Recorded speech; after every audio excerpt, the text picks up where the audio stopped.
Okay, welcome to lesson 6. We're looking at now pretty much a summary of everything we've done in the past 5 lessons or so. Okay, as far as our learning goals go, we're going to be learning how to graph any function with a variety of transformations, as well as determine the transformations given any function and vice versa.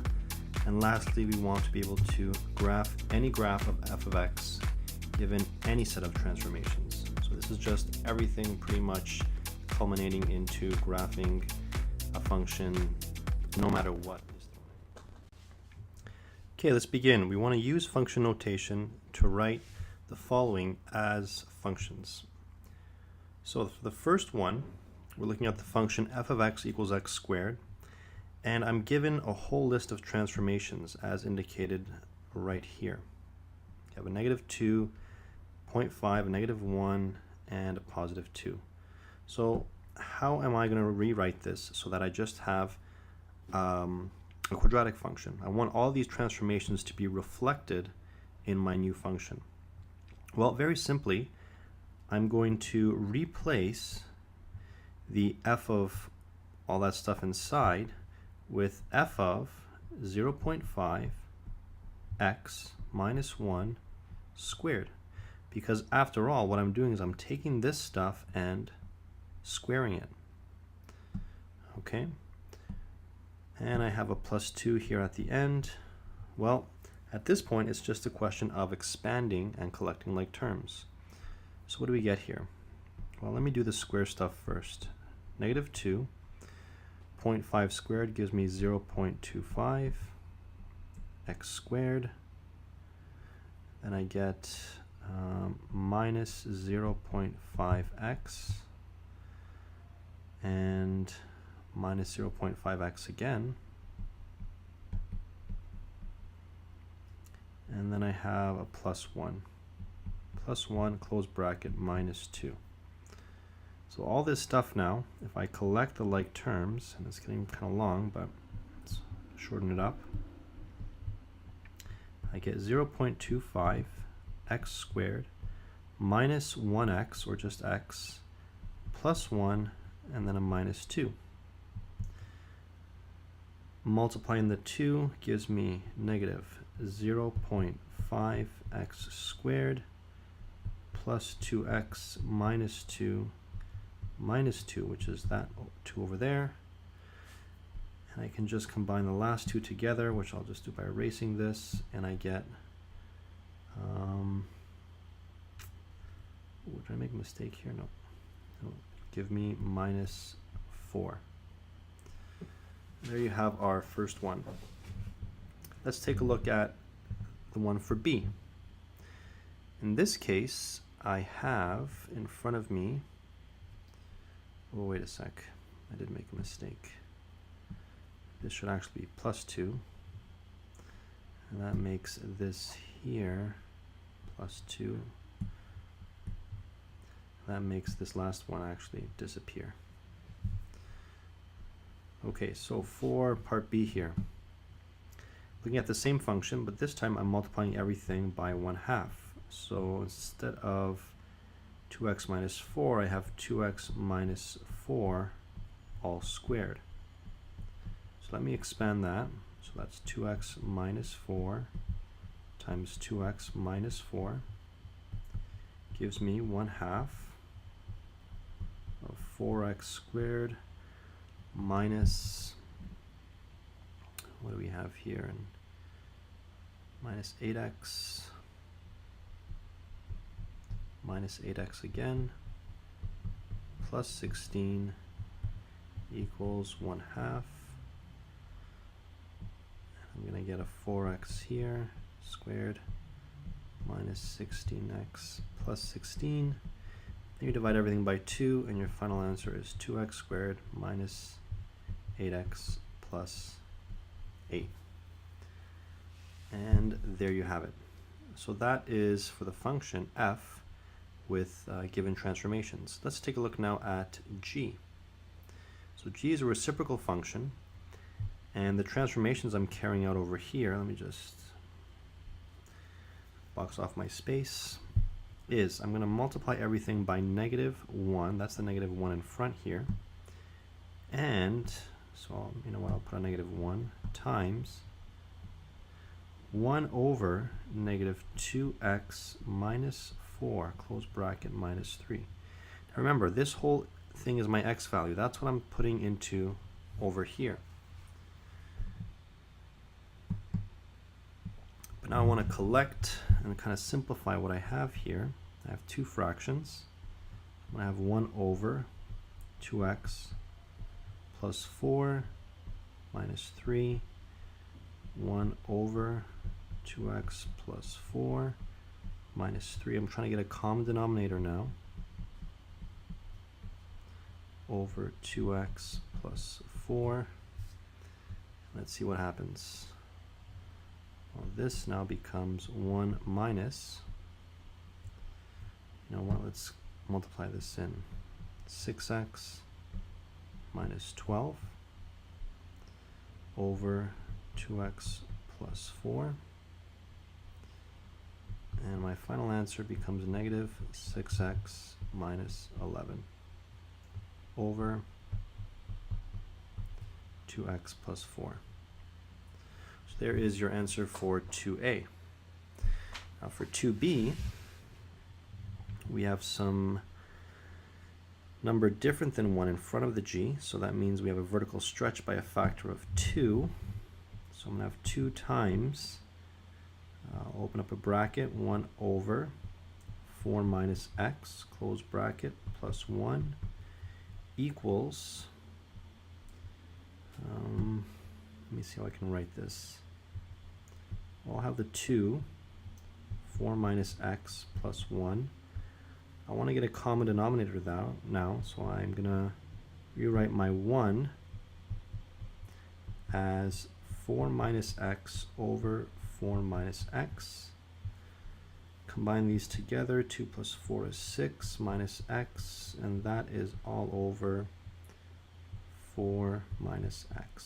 So can't really write that as a fraction with one over the other, but you get the idea here. And there you have it. Examples 1 and 2, writing transformations into the function were given. Okay, let's start next with example 1 and look at how we can graph an absolute value function. Okay, we're looking at example 1 right now, and we're learning how to graph an absolute value function with a host of transformations here. So let's begin at taking a look at our function.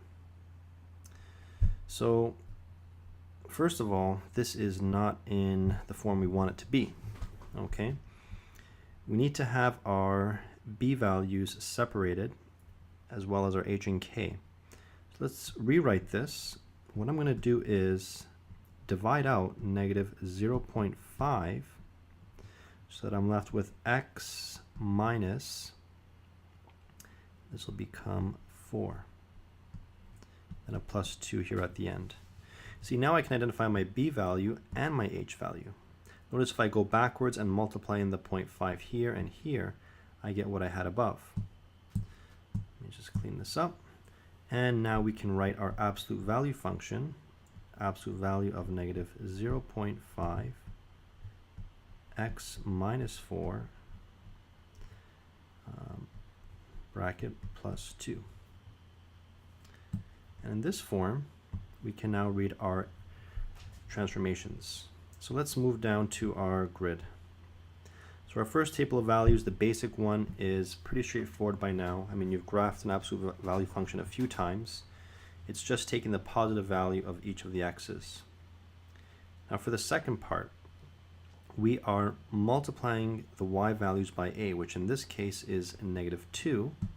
So the y will be times negative 2, and the x values are times 0.5, or the reciprocal of that, sorry, which will be negative 2. Okay, remember 0.5 as a fraction is negative 1 over 2.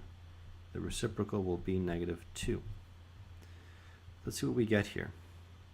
So my first x value will be 4, then I'll have 2, 0, negative 2, and negative 4. my y values, I'll have -4, -2, 0, -2, and -4. Finally, my h value I add to the x's, my k values I add to the y's. What does that give me? So I have a +4 here, and the y I have a +2. So I end up with 8 and -2, 6 and 0, 4, 2, 0 right here, and 2, 0, -2 here. And it looks like we're good. Let's take our points over to our grid now. So 8, -2 is my first point. 8, -2 is going to be down here. And then 6, 0 is going to be over here. And then 4, 2 will bring me up here. 2, 0 over here. And 0, -2 over here. So my graph looks like an upside down V. There we go. And something like that, so it continues on.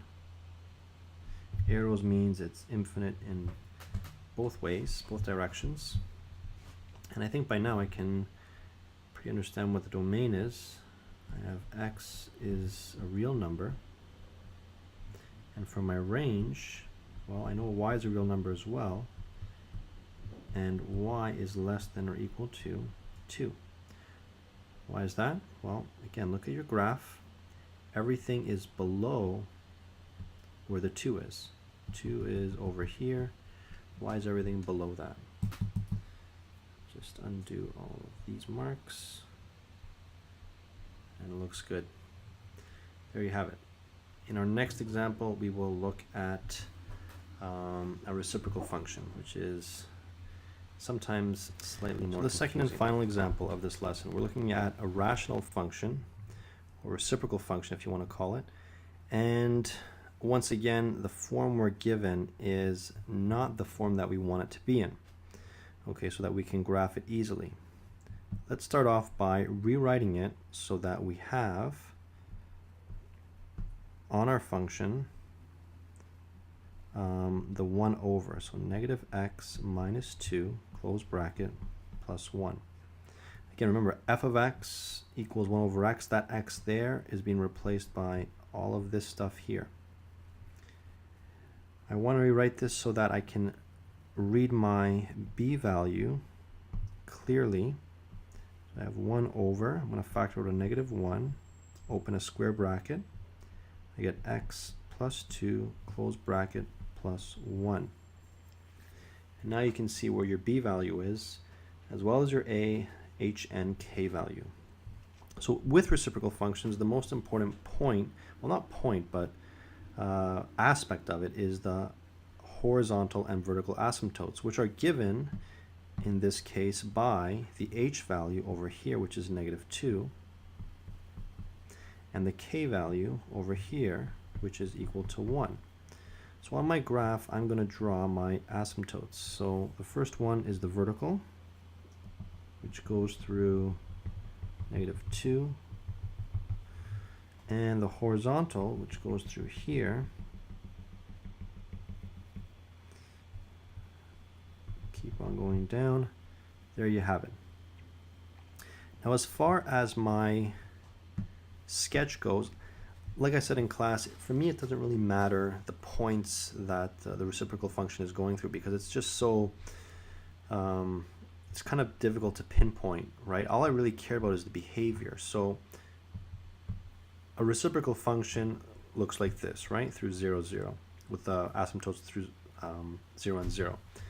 Now the negative in the front means that it's a reflection in the x-axis. So my graph now is going to be something like this. It's going to open down here and go up like that. And again, I have a reflection in the the y-axis, which means that This guy's going to come here to look like that. This guy's going to come here to look like that. Let me get rid of, oops, all the other stuff here.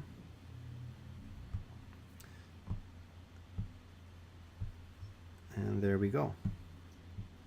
That is how your reciprocal function is going to look like in general, the pattern. So all I care about is that when you sketch this, yeah, I have something going out like this, arrows on the end. I don't care really about the points it's going through. I care about the general behavior of the function. And something out there like that. And there you have it. There's a reciprocal function. The restrictions, well, we know that in this case, x cannot equal -2. And as far as my asymptotes go, well, those are just my h and k values. And y equals 1. That's it. You have your reciprocal function graphed with a whole bunch of transformations involved, and once you get the hang of one, you pretty much got them all.